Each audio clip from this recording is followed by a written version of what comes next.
Assalamualaikum warahmatullahi wabarakatuh. Selamat berjumpa kembali ya di channel yang kita cintai ini. Saya akan melanjutkan cerita silat Wiro Sableng, Pendekar Kapak Maut Naga Geni 212, episode yang ke-34.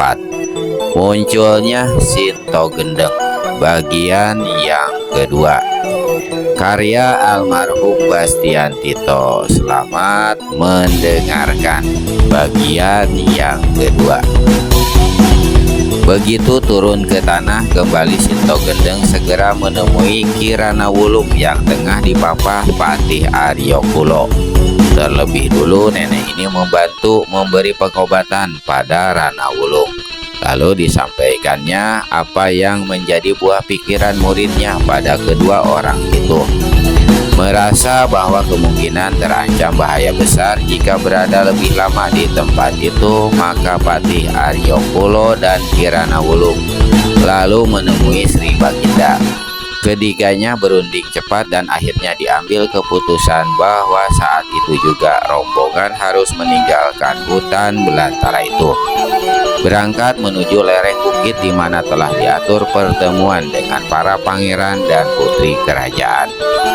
Semula Sinto Gendeng bermaksud memisahkan diri di tempat itu, namun atas permintaan raja dan paksaan Rana Wulung, akhirnya nenek ini pun ikut bersama rombongan menuju utara di mana Bukit Rahasia terletak. Bukit Rahasia itu terletak di sebelah barat Kali Serang, tidak seberapa jauh dari desa kecil Wonosegoro. Jalan menuju ke sana sangat sulit, curam dan berbatu-batu, tapi lewat sebuah jalan melintas yang hanya diketahui oleh Patih Aryo Kulo, maka dalam waktu 2 hari 2 malam akhirnya mereka sampai di tempat tujuan. Sesuai perjanjian, 5 hari di muka baru rombongan para pangeran dan putri kerajaan akan bergabung di situ. Karenanya ketika rombongan Sri Baginda tiba di bukit, para pangeran dan putri belum sampai di tempat itu.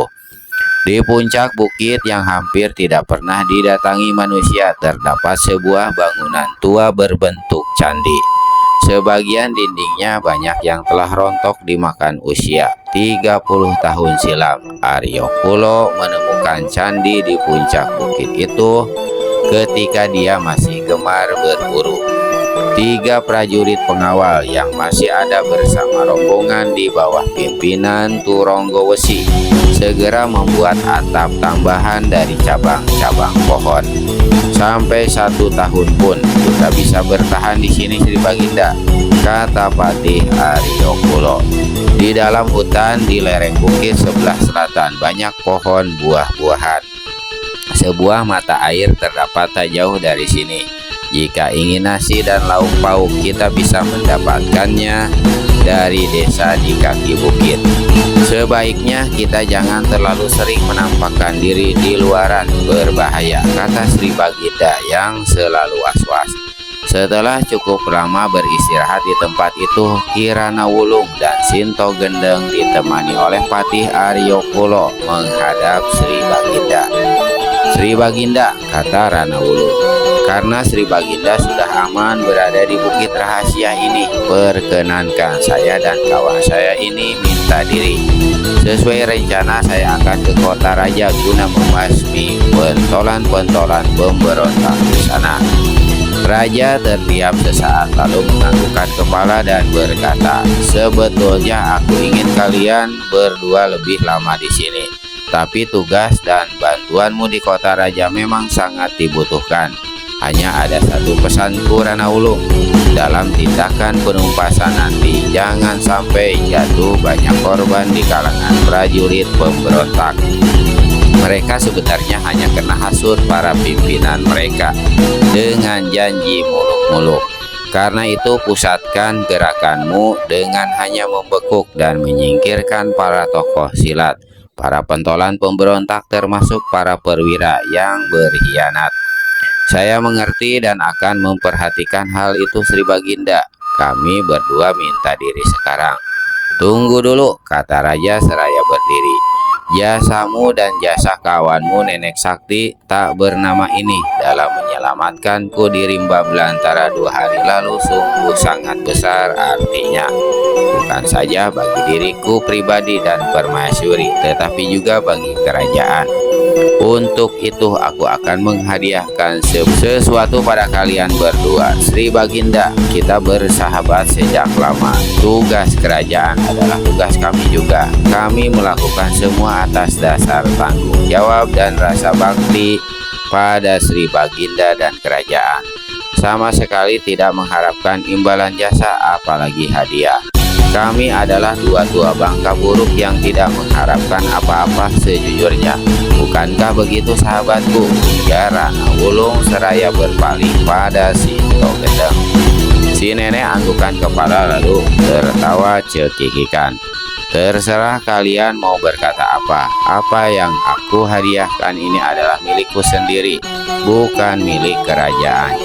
Jadi kalian berdua tak perlu khawatir. Dari dalam sebuah ikat pinggang kulit, Sri Baginda mengeluarkan sebuah gulungan kain kecil berwarna putih yang sudah agak lusuh. Ketika dikembangkan, kain itu ternyata hanya selembar telapak tangan. Di situ tergambar sebuah puncak gunung, sungai berkeluk, tanda silang, dan matahari. Dengan suara lebih perlahan seraya menyodorkan peta kain itu pada Rana Wulung, Sri Baginda berkata, ini adalah peta rahasia Telaga Emas. Peta ini tidak akan cukup jelas jika tidak kuterangkan letak telaga itu. Lihat gambar puncak gunung ini. Ini adalah gunung. Sampai di situ Sri Baginda lebih memperlahankan lagi suaranya. Hanya sayang Sri Baginda tidak menyadari bahwa telinganya yang sudah tidak normal lagi menyangka bahwa dia sudah bicara sangat perlahan. Padahal kata-kata cukup jelas di seantero candi jika semua orang memasang telinga. Sesaat setelah meninggalkan hutan belantara tempat Sri Baginda dan rombongan mengungsi, Pendekar 212 Wiro Sableng merasa bimbang dalam melembuskan perjalanan menuju kota raja. Hatinya menaruh was-was atas beberapa hal yang dilihatnya sewaktu melakukan pengintaian sebelum dia terlibat turun tangan menyelamatkan selir Sri Baginda dari gorok yang dilemparkan berbola hijau. Rasa was-was sang pendekar disebabkan oleh tindak tanduk salah seorang anggota rombongan yang mencurigakan, dan ini diketahuinya secara tidak sengaja. Ketika bergola hijau, Raden Jingga dan Suto Abang mengepung tempat persembunyian raja dalam hutan. Bertepatan dengan itu, Wiro Sableng sampai pula di tempat tersebut. Tepat pada saat perwira Turonggowesi dengan keris terhunus menyongsong kedatangan Suto Abang yang menyelinap dari jurusan kanan. Begitu berhadapan dengan Suto Abang, kedua orang ini langsung saling memberi isyarat. Turonggowesi kemudian keluarkan suara bentakan-bentakan. Dua orang itu tampak seperti berkelahi betulan, namun 3 jurus di muka keduanya saling tersenyum. Suto Abang menggoreskan luka di lengan Turonggowesi yang sengaja diulurkan. Lalu perwira itu ditotoknya di bagian punggung. Dalam keadaan tak berdaya seperti kena diringkus, Turonggowesi dibawa ke tempat rombongan raja berada. Wiro mengetok-ngetok kepalanya sendiri seperti menyesali diri. Mengapa hal itu terlupa kukatakan pada guru? Kalau sampai terjadi apa-apa atas diri raja dan rombongan, dosa dan salahku besar sekali. Sekarang bagaimana ini? Apakah aku harus terus ke kota raja atau kembali ke tempat persembunyian Sri Baginda? Setelah mempertimbangkan dalam-dalam, Wiro Sableng menganggap keselamatan Sri Baginda dan anggota rombongan lainnya termasuk gurunya sendiri adalah jauh lebih penting. Maka pemuda ini akhirnya memutuskan menunda perjalanan ke kota raja dan kembali ke rimba belantara. Tetapi ketika sampai di tempat itu, gubuk kayu dan sekitarnya berada dalam keadaan kosong, yang tinggal hanya mayat bergola ijo, mayat 3 orang prajurit, dan bekas patahan golok milik Patih Aryo Kulo. Pendekar 212 duduk di atas potongan batang pohon yang dijadikan kursi, menggaruk-garuk kepala sambil berpikir-pikir. Jelas raja dan rombongannya telah meninggalkan hutan itu, tapi menuju kemana? Dan selama Turonggowo ikut bersama rombongan, selama itu pula keselamatan Sri Baginda berada di bawah ancaman maut celaka. Kemana aku harus menyusul? Wiro menggerendengi ketololannya sendiri. Tiba-tiba telinganya mendengar suara bergemerisik. Untuk menjaga segala kemungkinan, pendekar ini cepat melompat keluar dari dalam gubuk, lalu melompat ke atas pohon di mana dia dan gurunya berada sebelum berpisah. 3 orang berperawakan tinggi dengan gerakan gesit muncul dari balik kerapatan pepohonan dan berkelebat di depan gubuk kosong, kata orang yang berkumis melintang sambil memandang berkeliling dan berkacak pinggang. Sepasang tangannya mulai dari ujung jari sampai sebatas siku berwarna hitam kelam. Memang kosong, tapi banyak mayat bergelimpangan di sini. Astaga, lihat satu di antaranya, kawan bergola hijau. Yang bicara adalah seorang kakek berambut putih bermata biru dan berpakaian serba biru. Diikuti si kumis melintang, dia melompat ke hadapan mayat bergola hijau. Keduanya kernyitkan kening, tanda bergidik, ngeri melihat kepala yang hampir terbelah itu. Pasti di sini terjadi pertempuran seru sebelumnya, kata si serba biru. Sementara itu orang ketiga, seorang nenek berpakaian merah bermata juling dengan pupur dan gincu tebal menghias mukanya hingga tak ubahnya seperti wajah topeng, tetap tegak di tempatnya sambil bertopang pada sebuah tongkat yang ujungnya bercagak. Yang anehnya, pada belahan cagak tampak mendekam seekor binatang yang ternyata adalah seekor kelabang berwarna merah. Apa yang harus kita lakukan sekarang? Bertanya si kumis melintang. Nama gelarnya adalah si tangan besi. Ya, apa yang harus kita lakukan sekarang? Menimpali kakek berambut biru. Sesuai dengan keadaannya, dia diberi julukan malaikat serba biru. Si nenek berpakaian merah tetap tak bergerak di tempatnya. Dia mendongak ke atas, membuat pendekar 212 Wiro Sableng yang berada di atas pohon jadi menahan napas. Khawatir kalau nenek itu mengetahui dia mendekam di atas pohon. Tapi ketika si nenek turunkan kepala, pemuda ini menjadi agak lega. Dia tahu betul siapa adanya nenek berpakaian serba biru serta si kumis melintang. Tapi dia tidak tahu siapa adanya nenek bertongkat yang ada kelabang merahnya itu. Pasti ada sesuatu yang membuat raja dan rombongan meninggalkan tempat ini dengan tiba-tiba, seperti tidak sesuai rencana, berkata nenek bertongkat. Bergola hijau kemari bersama Raden Jingga dan Suto Obang. Tapi mana yang dua itu?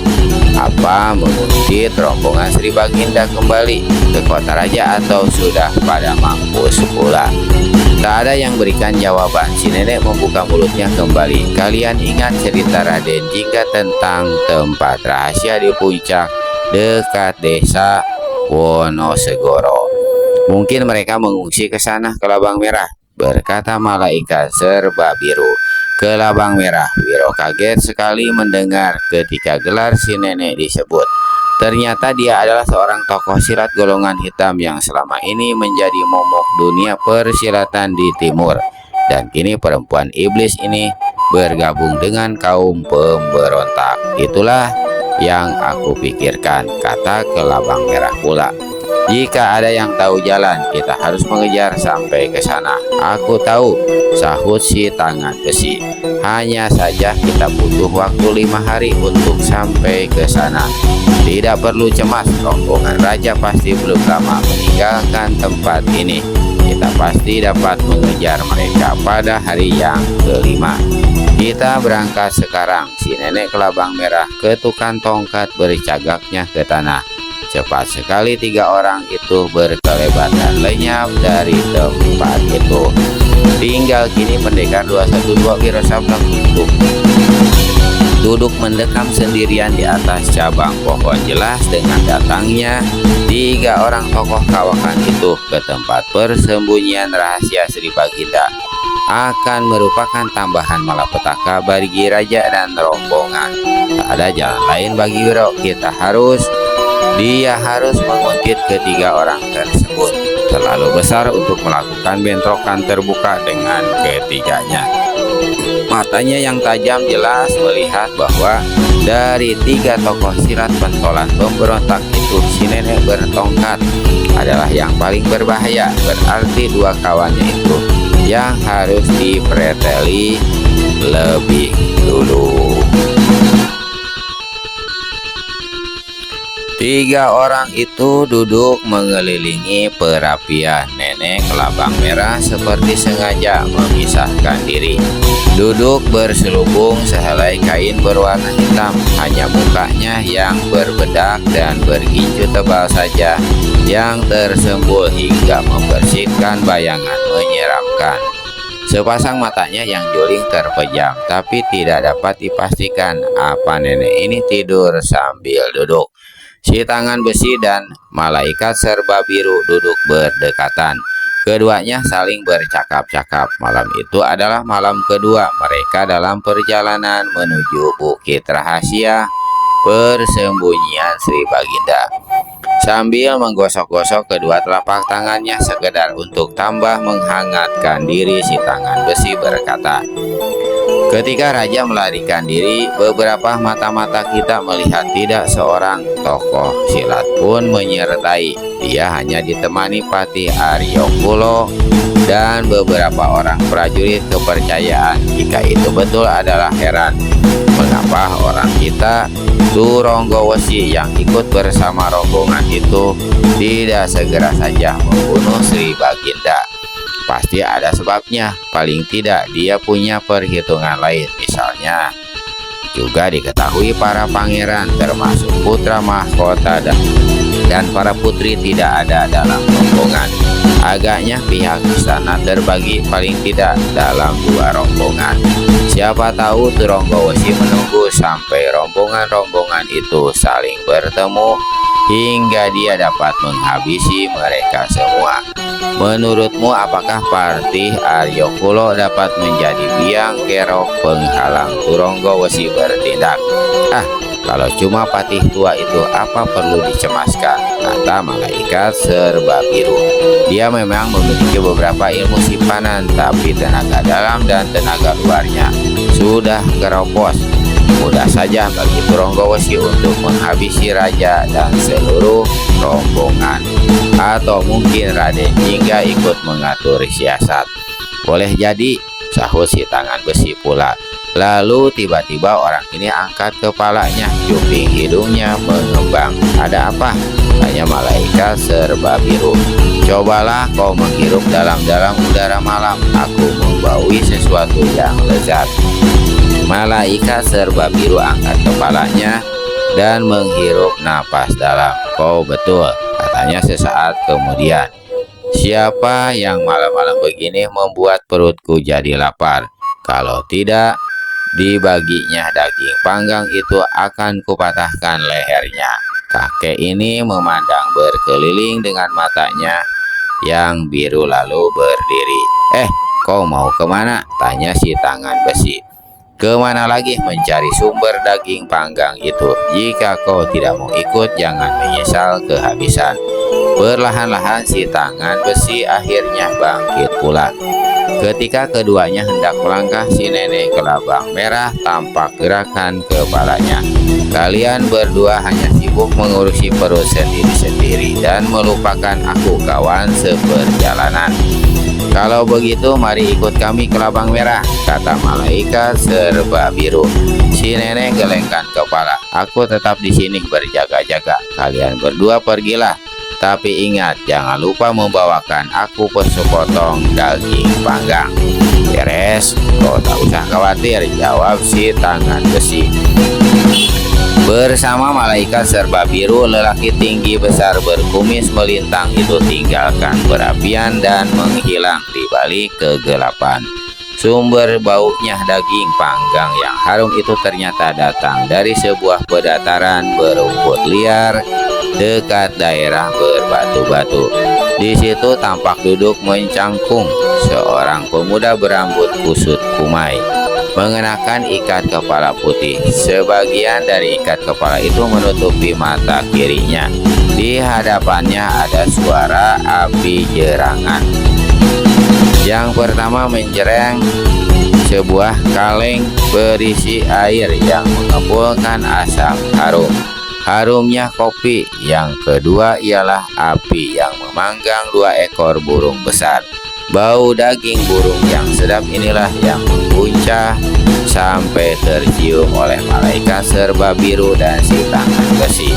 Bocah berambut berantakan menegur malaikat serba biru sambil leletkan lidah berulang kali, sementara si tangan besi tampak naik turun tenggorokannya dan hidungnya kembang kempis.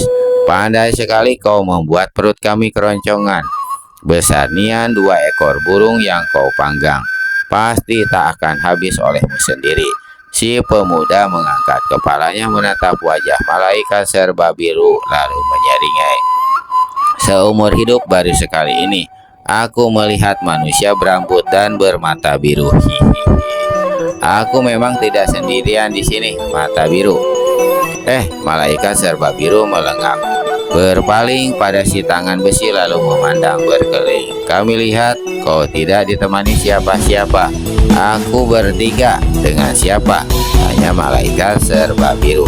Aku, jawab si pemuda sambil menunjuk dengan tangan kiri ke dadanya sendiri, sementara tangan kanan membalik burung yang dipanggang. Kau yang bermata biru dan kawanmu yang berkumis melintang itu. Hahaha. Malaikat serba biru dan si tangan besi sama-sama ikut tertawa. Sobatku muda, kau ternyata lucu, pandai membanyol. Aku memang bekas pemain dagelan, jawab si pemuda. Nah, dagingku sudah matang, disantap hangat-hangat pasti enak. Tapi perut kosong tak boleh langsung diisi makanan, harus dibasahi dulu dengan kopi hangat. Lalu tanpa menawarkan pada 2 orang tamunya, pemuda itu mengambil 2 helai daun besar dan dengan melindungi kedua tangannya dengan 2 daun itu, dia mengangkat kaleng berisi kopi hangat lalu berpura-pura meneguk kopi dalam kaleng. Matanya tambah terpejam-pejam dan lidahnya dijulur-julurkan. Hal ini membuat malaikat serba biru dan si tangan besi jadi menelan ludah. Boleh ku minta daging burungmu? Si tangan besi bertanya, tapi langsung ulurkan tangan hendak mengambil. Boleh saja, tapi tunggu dulu, kumis melintang. Cicipin dulu kopi hangatku ini, rasanya seperti kopi di surga. Lagamu seperti sudah pernah ke surga saja, tapi baik, aku memang haus, kata si tangan besi. Lalu mengambil kaleng kopi dan meneguk isinya. Kaleng kemudian diserahkan pada malaikat serba biru yang sudah menunggu tidak sabaran. Kopimu memang enak, memuji si tangan besi sambil seka bibirnya dengan belakang tangannya yang hitam. Nah, sekarang apa kami boleh minta daging burung panggang ini? Tentu saja, jawab si pemuda berambut gondrong acak-acakan. Kalian boleh ambil yang besar, bagi berdua. Aku cukup yang kecil saja. Maka si tangan besi dan malaikat serba biru mengambil burung panggang yang besar, membagi 2 dan melahapnya. Kau anak muda, siapa namamu? Malaikat serba biru bertanya sambil mengunyah daging panggang. Namaku Tekukur. Tekukur, mengulang si kakek. Nama aneh, itu kan nama burung. Memang itulah namaku. Orang sekampung yang memberikan karena aku pandai menirukan suara burung Tekukur. Kalian dengarlah. Lalu pemuda itu runcingkan mulutnya. Sesaat kemudian dari mulutnya terdengar suara persis suara burung tekukur. Si tangan besi dan malaikat serba biru tertawa gelak-gelak. Luar biasa, sama benar dengan suara burung sungguhan. Tapi malam-malam begini mengapa kau berada dalam hutan tekukur? Bertanya si tangan besi. Pekerjaanku menangkap burung tekukur. Siang hari di hutan ini banyak sekali tekukur, tapi aku sedang sial. Tak seekor pun kali ini dapat kutangkap. Untuk mengisi perut terpaksa aku menangkap apa saja dan memanggangnya. Besok pagi aku akan melanjutkan mencari burung itu. Di kota raja harganya bisa mahal. Kenapa matamu kau tutup sebelah? Bertanya si kakek berambut biru. Oh, mata satu ini sakit, jawab si pemuda. Lalu disikapkannya kain kepala yang menutupi mata kirinya. Bersamaan dengan itu kelopak matanya dibeliakannya dengan jari-jari tangan hingga kelopak itu tampak terbuka lebar dan merah. Mataku merah bukan?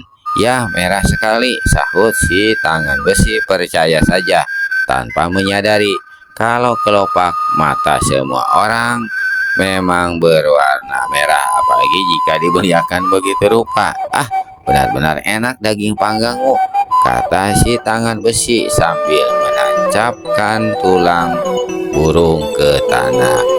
Kalau kalian ke kota raja, carilah aku. Kalian bisa menemuiku di pasar burung. Tentu kami akan mencarimu. Kami tidak akan melupakan kebaikanmu malam ini. Astaga, aku lupa, kata si tangan besi tiba-tiba. Apa? Bertanya malaikat serba biru. Bukankah nenek itu memesan pada kita membawakan daging panggang untuknya? Kau benar, tapi daging kita sudah habis, sahut malaikat serba biru. Matanya memandang pada daging burung yang dipegang tekukur dan baru dimakan setengahnya. Ah, kau pasti hendak mengatakan agar aku membagi daging ini untuk kawanmu nenek-nenek ya. Jika kau tidak keberatan anak muda, ambillah. Tekukur berikan daging panggang itu pada si kakek yang langsung membungkusnya dengan sehelai daun. Perut kami sudah kenyang, kami minta diri sekarang, kata malaikat serba biru, lalu berdiri diikuti oleh si tangan besi. Jangan lupa mencariku di pasar burung, kata si pemuda lagi. Tentu, jawab dua orang itu hampir bersamaan. Mereka lalu lenyap di dalam kegelapan malam. Pemuda berambut kusut Masai menyeringai penuh arti. Kopi di dalam kaleng diguyurkannya ke atas perapian. Api padam. Tempat itu serta-merta diselimuti gelap gulita. Kembali ke tempat perkemahan mereka. Kedua orang itu dapatkan si nenek masih berkelumun kain seperti tadi. Tapi kali ini matanya terbuka lebar. Sebelum mulutnya bergerak, bertanya, malaikat serba biru, lemparkan daging panggang dalam bungkusan daun ke pangkuan si nenek. Sesuai pesananmu, silahkan menyantap daging panggang itu. Si nenek turunkan kain hitamnya, buka bungkusan daun, lalu tampak banyak bicara dengan mata juling yang berkilat-kilat. Potongan daging burung panggang itu segera disantapnya. Selagi asik menyantap, didengarnya si tangan besi bicara pada malaikat serba biru bahwa perutnya agak mulas dan hendak membuang hajat besar. Kau terlalu rakus menyantap daging panggang tadi, tidak salah kini ingin berak, kata malaikat serba biru sambil tertawa mengekeh. Memang enak daging burung panggang ini, kata kelabang merah sambil seka-seka mulutnya yang gincuknya kini tampak belepotan mencelomong sampai ke pipi. Siapa nama anak muda itu, katamu? Tekukur. Nama aneh, ujar si nenek. Dia memandang berkeliling. Mana si tangan besi tadi? Lama benar dia buang hajat. Mungkin sulit mencari air untuk cebok. Hahaha. Malaikat serba biru tertawa mengekeh. Itulah kalau terlalu rakus. Biar kita tunggu saja. Beberapa waktu berlalu, nenek kelabang merah kembali memandang berkeliling dengan sepasang matanya yang juli. Masih belum muncul juga dia. Coba kau selidiki. Si tangan besi itu ada-ada saja. Aku sudah siap untuk tidur. Biar ku cari. Tapi omong-omong perutku pun terasa tak enak. Wah, si nenek ngomongnya, kalian berdua sama saja. Lama menunggu, si nenek mulai gelisah. Si tangan besi tidak muncul. Malaikat serba biru yang disuruh mencari pun ikut-ikutan menghilang. Manusia brengsek. Kelabang merah ambil tongkat bercagaknya. Tubuhnya yang kurus tinggi masih bergelumut kain hitam melangkah ke jurusan lenyapnya malaikat serba biru. Malam gelap sekali, si nenek hampir tak dapat melihat apa-apa. Jengkel dan sambil mengomel, dia kembali ke perapian dan mengambil sebatang kayu berapi. Dengan api kayu sebagai penerangan, dia kembali memeriksa ke arah lenyapnya malaikat serba biru tadi. Beberapa belas langkah melewati serumpunan semak belukar, si nenek merasakan kaki kirinya menginjak sesuatu yang hangat di tanah. Dia hentikan langkah dan turunkan kayu api ke bawah. Jelas ini apa yang dipijaknya, kotoran manusia. Bangsa haram jadah, maki kelabang merah. Pasti kotoran si tangan besi. Mana manusia celaka itu sekarang? Si nenek hentakan kaki kirinya berkali-kali. Kayu api ditinggikannya kembali. Dia memandang berkeliling, maju ke kiri beberapa langkah, membelok ke kanan beberapa langkah lagi, menyibakkan serumpun keladi hitam dengan tangan kiri. Saat itulah kedua matanya yang juling jadi terbentang. Tepat di bawah rerumpunan pohon keladi hutan berdaun lebar terbujur sosok tubuh si tangan besi.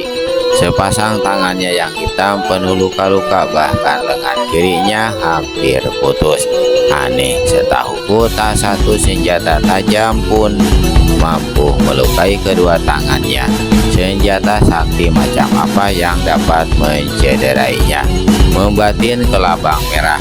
Tapi yang membuat mata si nenek itu terbentang bukan lengan-lengan yang luka, melainkan kepala si tangan besi. Kepala itu hampir terbelah dua. Otak dan darah berhamburan mengerikan dan menjijikan. Kematiannya seperti kematian yang dialami bergola hijau. Pasti pembunuhnya orang yang sama. Keparat haram jadah, siapa pelakunya? Melihat keadaan mayat si tangan besi agaknya sebelum kepalanya dihantam, terlebih dahulu telah terjadi perkelahian antara dia dengan si pembunuh. Luka-luka di kedua tangannya pastilah karena dia berusaha menangkis senjata lawan. Tapi mengapa sama sekali dia tidak mengeluarkan suara? Sama sekali tidak ada bentakan atau jeritan. Kelabang merah mendekatkan kayu berapi ke sekitaran leher si tangan besi. Apa yang diduganya tidak meleset. Salah satu urat besar di leher si tangan besi, yakni urat jalan suara, tampak berwarna merah. Tanda leher itu sebelumnya telah kena ditotok. Ini juga berarti si pembunuh tidak membokong, tapi memberi kesempatan bagi si tangan besi untuk melawan, walaupun jalan suaranya lebih dulu ditotok. Kelabang merah memandang berkeliling gelap. Bangsat pembunuh, perlihatkan tampangmu, jangan sembunyi dalam kegelapan. Si nenek tak dapat lagi menahan kemarahannya, langsung berteriak. Suara teriakannya menggema dahsyat dan mengerikan, tetapi tak ada jawaban. Manusia pengecut, teriak kelabang merah lagi. Tongkat bercagak di tangan kirinya diputar-putar. Angin deras menderu disusul oleh suara berderakan. 3 cambang pohon patah semak belukar berserabutan. Bangsat, keluar kau dari tempat persembunyianmu, berteriak lagi si nenek. Gelap dan sunyi, namun mendadak lapat-lapat terdengar suara berkeretakan, seperti ada sesuatu benda berat berayun-ayun. Iblis, bentak kelabang merah. Si nenek ini berkelebat ke arah datangnya suara tadi, tapi dia kecelek. dia tidak menemui siapa-siapa. Keparat memanggil lagi nenek bermata juling ini. Mendadak napasnya seperti tertahan. Ada sesuatu yang menetes-netes, sejenis cairan kental hangat jatuh tepat di pipi kirinya. Bersamaan dengan itu tercium bau busuk. Bau busuk kotoran manusia. Kelabang merah mendongak ke atas sambil tinggikan kayu api di tangan kirinya. Kurang ajar, haram jadah. Rutukan itu keluar dari mulut si nenek lalu melompat satu langkah ke belakang. Di atas sana bergoyang-goyang pada sebuah cabang pohon. Tampak tergantung sosok tubuh malaikat serba biru. Sepasang matanya yang biru membeliak mengerikan, lidahnya terjulur. Seutas akar hutan menjirat lehernya. Dari celana birunya yang merosot ke bawah menetes kotoran. Tetesan kotoran inilah yang jatuh tepat di pipi si nenek tadi. Setelah puas memaki si nenek tiba-tiba mendekam diam. Kematian dua kawannya yang berkepandian tinggi yang tidak boleh dikatakan hanya dalam beberapa kejap saja tiba-tiba membuatnya tercekat. Ada rasa dingin kini menggerayangi tengkuknya selagi diam mendekam seperti itu. Mendadak terdengar suara tertawa bekakakan. Nenek ini sampai terlompat saking kagetnya. Nenek jelek bermata juling, kalau kau tidak bertobat dan meninggalkan jalan sesat sebagai pentolan pemberontak, nasibmu akan lebih buruk dari dua kawanmu itu. Hahaha. Setan atau iblis, tunjukkan tampangmu, teriak kelabang merah. Tongkat kayu bercagak di tangan kirinya dipukulkan ke atas, yakni ke arah pohon besar dari mana tadi muncul suara dan tawa bergelap. Sinar merah laksana pancuran api melesat. Gelabang merah yang sejak tadi melingkar di pertengahan cagak tongkat itu melesat dan memancarkan sinar lebih terang hingga bentuk binatang itu terlihat jelas. Brak! Sebuah cabang pohon putus dan roboh ketika kelabang menghantam. Bagian-bagian yang terpapas langsung tampak hangus. Kelabang terus melesat ke arah datangnya suara tertawa tadi, menerobos dedaunan lalu menghantam udara kosong di atas pohon. Terdengar suara suitan, lalu suara tawa mengejek, lalu sepi. Anakku, bangsat itu sudah kabur, kembali ke tempatmu, si nenek berseru. Terjadilah hal yang hebat dan aneh. Kelabang yang tadi melesat membalik dan menukik. Sekejap kemudian binatang itu telah melingkar kembali di cagak tongkat. Tinggal kini nenek kelabang merah tegak sendirian dalam gelap karena api di ujung kayu telah padam. Sendirian berteman dua sosok mayat yang menemui kematian dengan cara mengerikan. Lama perempuan tua itu tegak termangu. Apa yang akan dilakukannya sekarang? Hendak mengurus dua mayat itu tak ingin dilakukannya. Hendak melanjutkan pengejaran rombongan Sri Baginda ke Bukit Wonosegoro. Dia tidak tahu jalan. Akhirnya dia memutuskan untuk kembali ke kota raja guna menemui Raden Jingga. Turonggo Wesi memberi isyarat pada selir Sri Baginda lalu menyelinap ke balik tembok candi. Saat itu baru saja memasuki malam. Di langit tampak bulan sabit tersapu awan. Keadaan di candi diselimuti kegelapan yang kemaran karena Pati Aryo Culo tidak memperkenankan memasang pelita atau membuat api unggun. Sri Baginda berbaring bersama permaisuri dalam sebuah ruangan candi. Tiga prajurit pengawal berpencar ketika selir muda dan cerita itu sampai di dekatnya. Perwira tinggi itu cepat berbisik, besok rombongan para pangeran dan para putri akan sampai di sini. Akan lebih banyak pengawal, akan lebih banyak orang. Racun itu harus kau minumkan malam ini juga, Rumini. Secepat raja tewas, kau ambil Kiai Pancasona dan lari ke jurusan timur. Di situ aku menunggu bersama dua ekor kuda. Malam ini juga Rumini harus. Aku sudah mengusahakannya sejak malam tadi, Turonggo. Tapi permaisuri tidak pernah lepas dari Sri Baginda. Menjawab selir bernama Rumini. Bukankah malam ini giliranmu melayani raja? Dalam keadaan biasa memang seperti itu. Tapi di saat seperti ini, Sri Baginda tidak akan mengikuti aturan. Aku lebih suka kau saja yang menikamnya. Jangan bodoh, jika ditikam pasti raja akan mengeluarkan suara kesakitan. Jika hal itu terjadi berarti celaka bagiku. Bagimu juga racun lebih ampuh dan tepat dalam keadaan seperti ini. Kalau begitu akan kuusahakan malam ini juga Turonggo. Bagus, hati-hati dan jangan lupa begitu raja tewas ambil Kiai Pancasona lalu lari ke timur. Mengerti? Aku mengerti Turonggo. Doakan agar aku berhasil. Kau pasti berhasil. Kau kenal sangat berani, karena itu aku mau mengambilmu jadi istri kelak. Sebetulnya aku rindu akan dekap dan ciumanmu Turonggo. Sama aku juga. Kalau begitu bisa kita menyingkir sebentar dari sini. Turonggo tahu adalah pekerjaan gila jika dia memenuhi ajakan Rumini saat itu. Tapi entah mengapa birahinya tiba-tiba saja menggelegap. Sebaiknya beritahu dulu Sri Baginda bahwa kau hendak membasuh muka di mata air. Menjaga agar tak ada yang curiga. Kita kan hanya sebentar, tak usah memberitahu segala, jawab Rumini. Turonggo memandang berkeliling, lalu ditariknya tangan selir Sri Baginda itu.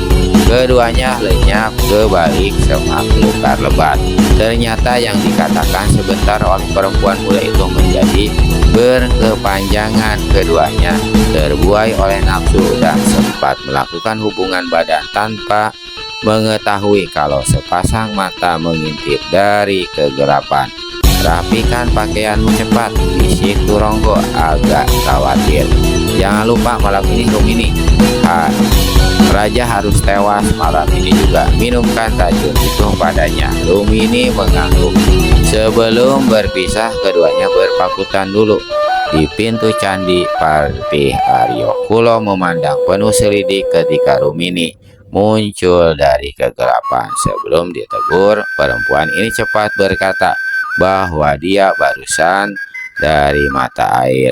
Lalu dia mempersibuk diri menjerang air untuk minum Sri Baginda, yaitu air panas campur jahe dan gula aren.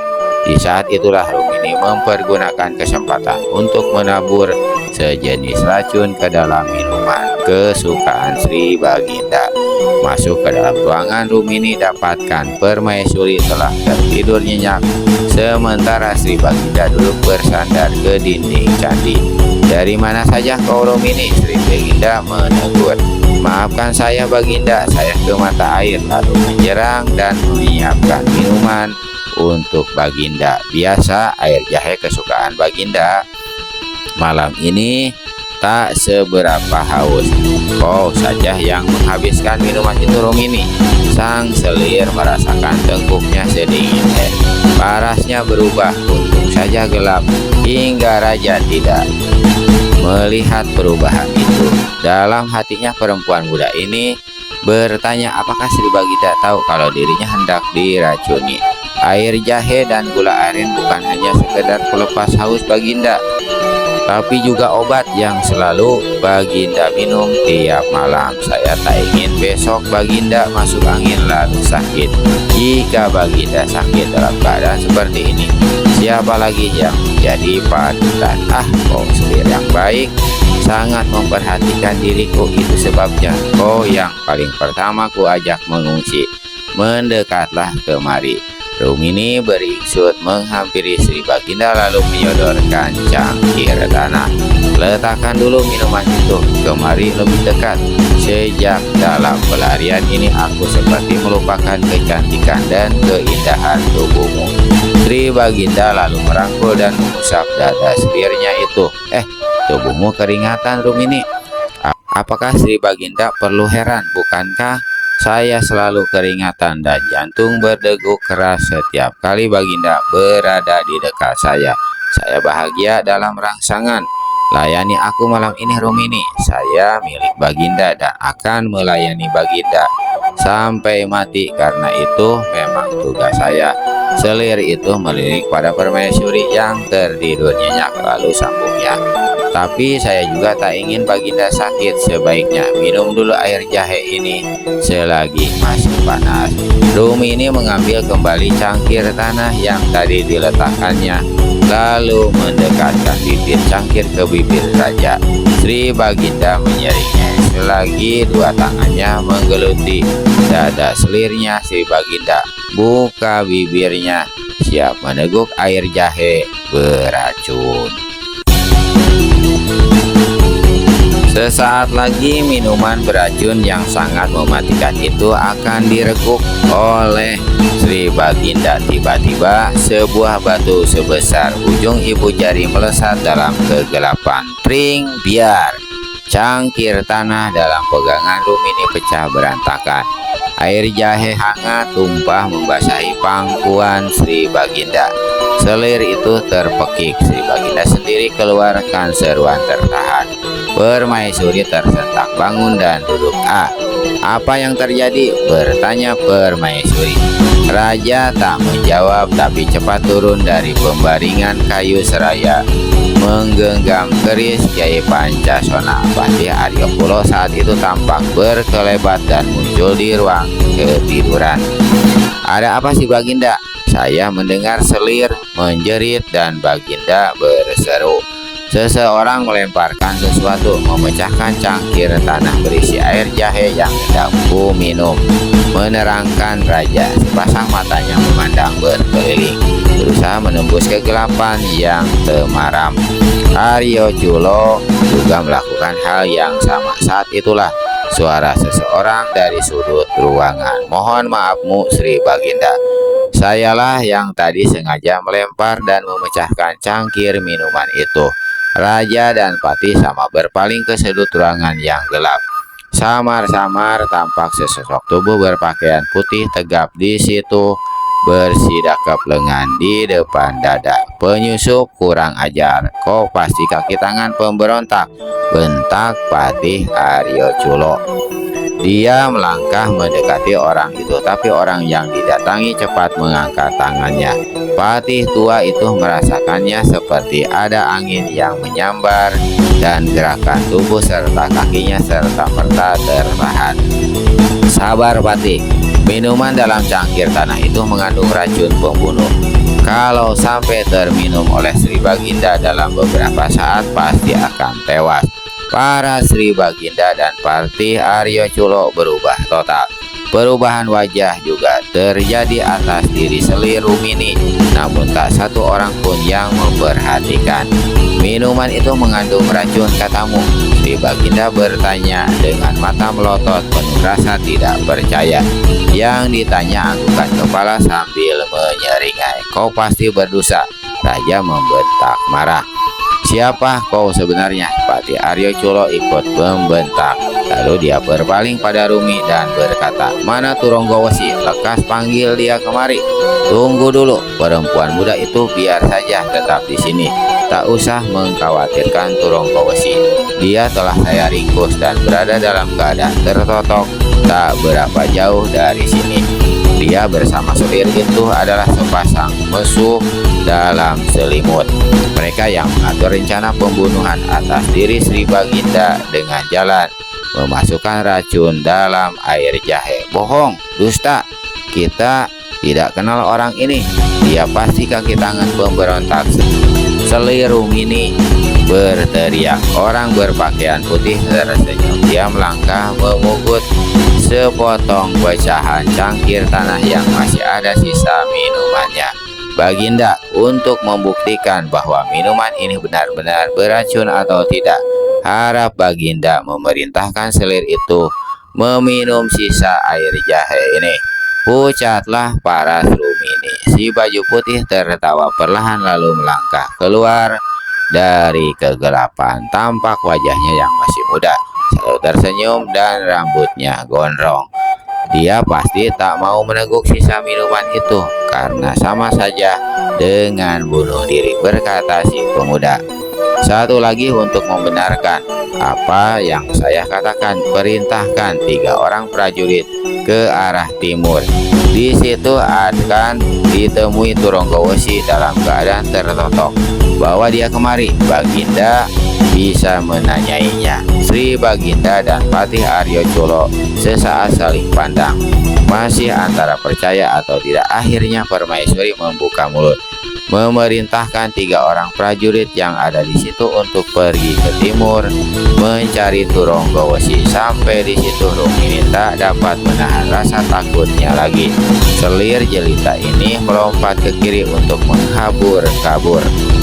Tapi mudah saja bagi Patih Aryo Culo untuk mencekal lengannya. Selir ini menjerit-jerit jatuhkan diri di hadapan Sri Baginda.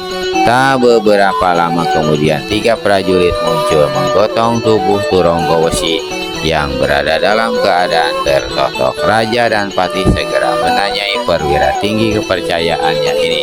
Menyadari tak mungkin untuk berkilah apalagi meloloskan diri, akhirnya Turonggawesi membuka mulut, membuka rahasia. Saya menyesali semua ini Sri Baginda. Saya dan Rumini mohon ampunmu. Kami berdua adalah orangnya Pangeran Jingga. Kami memang ditugaskan untuk membunuh Sri Baginda dan merampas Kiai Pancasona, kata Turonggawesi. Rumini menangis sambil terus berlutut. Rahang Sri Baginda tampak menggembung, pelipisnya bergerak-gerak. Ia mengambil pecahan cangkir tanah yang berisi sisa minuman beracun dari tangan pemuda berpakaian putih, lalu berkata, "Kalian berdua adalah orang-orang kesayangan dan kepercayaanku, tapi kalian telah berserikat untuk membunuhku secara keji. Sulit bagiku untuk memberi pengampunan. Kalian telah memilih jalan salah, berarti harus siap menghadapi segala sesuatu dan hukumannya. Kalian berdua aku persilahkan membagi sisa minuman ini. Minumlah, Baginda." Peki ke Rumini. Turonggawesi tertegun. "Pucat, minum," kataku. Perwira tinggi itu hanya bisa membeliak ketika pecahan cangkir disusupkan ke mulutnya. Sadar tak ada jalan pengampunan baginya. Turonggawesi akhirnya teguk setengah dari sisa minuman beracun. Melihat hal ini, Rumini melompat, merebut cangkir tanah dari tangan Sri Baginda, lalu mereguk habis minuman yang masih ada. Hanya beberapa saat ketika setelah meneguk minuman beracun itu, Rumini dan Turonggawesi nampak terhuyung-limpung. Keduanya menjerit. Rumini pegangi dadanya. Turonggo langsung roboh. Rumini masih menjerit sekali lagi, lalu ikut roboh, saling tumpang tindih dengan Turonggawesi. Ada darah mengucur keluar dari mulut, hidung, dan telinga. Keduanya mati dengan mata mendelik. Sri Baginda menarik napas panjang. Patih Aryo Culo memberi isyarat pada 3 prajurit. Mayat Turonggawesi dan Rumini digotong keluar dari candi. Sri Baginda melangkah mendekati si baju putih berambut gondrong. Menyadari bahwa orang ini memang telah menyelamatkan dirinya dan berada di pihaknya, raja memegang bahunya seraya bertanya, "Anak muda, kau menyelamatkan diriku berarti menyelamatkan kerajaan. Siapa kau sebenarnya?" "Maaf, saya tak dapat mengatakan siapa saya, Sri Baginda." "Namamu juga tak akan kau beritahukan?" tanya raja lagi. "Nama saya Tekukur," jawab pemuda itu. Sri Baginda teriak saat, lalu tersenyum dan tiba-tiba meledak tawanya. Dunia ini memang penuh orang-orang pandai bersifat aneh. Salah satu di antaranya adalah kau, anak muda. Aku tahu itu nama palsu yang kau sebutkan tadi, tapi aku tidak akan memaksamu untuk memberitahu namamu sebenarnya." Si pemuda balas tersenyum sambil garuk-garuk kepalanya. "Hutang nyawa dan jasamu terhadap kerajaan besar sekali. Katakan imbalan apa yang kau inginkan dariku?" Yang ditanya tampak menyeringnya sambil lagi-lagi garuk kepala. "Saya tidak ingin minta apa-apa." Nah, ini lagi satu keanehan orang-orang dunia persilatan. Anak muda, apakah kau sudah beristri?" Tekukur menggeleng. Kalau begitu kau boleh memilih salah seorang dari putriku. Mereka akan muncul di sini besok. Ada 9 semuanya. Dan aku tidak sombong anak muda. Semua anak gadisku cantik-cantik. Si pemuda tertawa lebar. Sri Baginda, terima kasih atas semua tawaran baikmu. Saya tetap tidak berani meminta atau menerima apa-apa. Hanya saja ingin bertanya. Sebelumnya ada sepasang kakek nenek ikut bersama rombongan Sri Baginda ke tempat ini. Tunggu dulu, Patih Aryo Culo menyela. Bagaimana kau tahu kalau kami berada di tempat paling rahasia ini? Tekukur lalu menceritakan pertemuannya dengan rombongan nenek kelabang merah, bahwa dia juga sempat mendengarkan ucapan si tangan besi yang mengetahui dan menyebut letak tempat rahasia. Jadi 3 tokoh silat itu ternyata ikut bergabung dengan Pangeran Jingga. Patih Aryo Culo tampak agak risau. Si tangan besi dan malaikat serba biru tidak perlu dipikirkan lagi. Keduanya sudah menghadap setan akhirat. Maksudmu? Tanya sang patih tidak mengerti. Sebagai jawaban, pemuda mengaku bernama Tekukur itu acungkan jempol kirinya ke atas lalu dibalikan ke bawah. Patih dan Raja serta Mantra mengetahui apa maksud gerakan tangan si pemuda. Satu hal ingin kutanyakan, bagaimana kau tahu kalau minuman dalam cangkir tanah itu beracun? Juga bagaimana kau tahu bahwa Turonggowesi dan selirku itu berserikat hendak meracuniku? Bertanya Sri Baginda. Hanya satu kebetulan saja Sri Baginda, sahut Tekukur. Lalu dia menerangkan pengintaiannya atas diri kedua orang itu yang bermesraan di balik semak belukar serta berbisik-bisik mengenai rencana pembunuhan. Untuk kesekian kalinya Raja menghela napas panjang. Mereka memang pantas mati, desis Sri Baginda. Mengenai pertanyaanmu tadi anak muda, memang sepasang kakek nenek itu mengawal kami sampai ke sini. Namun kemudian mereka pergi dan aku tidak tahu, entah ke kota raja, entah kemana. Kalau begitu izinkan saya mohon diri untuk segera berangkat ke kota raja. Aku lebih suka kau membantu kami di sini, ujar Patih Aryo Culo. Saya ingin sekali melakukan hal itu, hanya saja saya harus mematuhi pesan guru. Saya ditugaskan ke kota raja, lagi pula untuk sementara tak ada yang perlu dikhawatirkan di tempat ini. Sri Baginda dan Patih Aryo Culo agak kecewa. Siapa gurumu anak muda? Tanya Sri Baginda pula. Kakek bernama Kirana Wulung, sahabatku itu. Tekukur menggeleng. Kalau begitu nenek kurus bermuka cekung itu tak ada jawaban. Memandang ke depan, orang-orang yang ada di situ terkesiap kaget. Pemuda berambut gondrong bernama Tekukur tadi tak ada lagi di dalam candi. Seperti lenyap amblas ditelan bumi yang gelap. Bersambung. Nah, paling segitu dulu aja teman-teman ya. Nanti akan kita lanjutkan lagi. Mohon maaf atas segala kekurangan. Terima kasih atas segala perhatian. Wabillahi taufiq wal hidayah. Wassalamualaikum warahmatullahi wabarakatuh.